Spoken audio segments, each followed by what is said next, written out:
গাছটি দেখতে পাচ্ছেন, এর নাম হচ্ছে উলট কম্বল। এটা একটা মহামূল্যবান ঔষধি গাছ এবং এর ইংরেজি নাম হচ্ছে ডেভিলস কটন। এর ডাঁটার রস শরীরের দুর্বলতা দূর করে শক্তি বাড়াতে খুবই ভালো কাজ করে। পাশাপাশি শরীরের অভ্যন্তরীণ যে কোনো ব্যথা দূর করতেও এটা ভীষণ কার্যকরী। এর ডাঁটা ছোট ছোট টুকরো করে কেটে রাতে পানিতে ভিজিয়ে রাখবেন, আর সকালে তার মিষ্টির সাথে খেলে দারুণ উপকার পাওয়া যায়।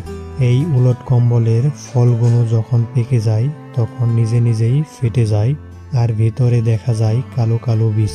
এই বীজ থেকে কিন্তু এক ধরনের তেল তৈরি হয়।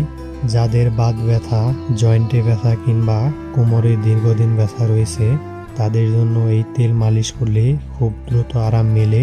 গাছটা ভীষণ উপকারী হলেও আজকাল সব জায়গায় কিন্তু সহজে পাওয়া যায় না, বলতে গেলে পাই বিলুপ্তর পথে। তাই প্রাকৃতিক চিকিৎসার জন্য চাইলে আপনি আপনার বাগানে একটি গাছ লাগিয়ে রাখতে পারেন। তবে একটি বিষয় অবশ্যই সাবধান থাকতে হবে, ফলগুলো ফেটে যাওয়ার পর ভেতরে তোলার মতো নরম অংশ থাকে, যা শরীরে রাখলে প্রচুর চুলকানি হতে পারে।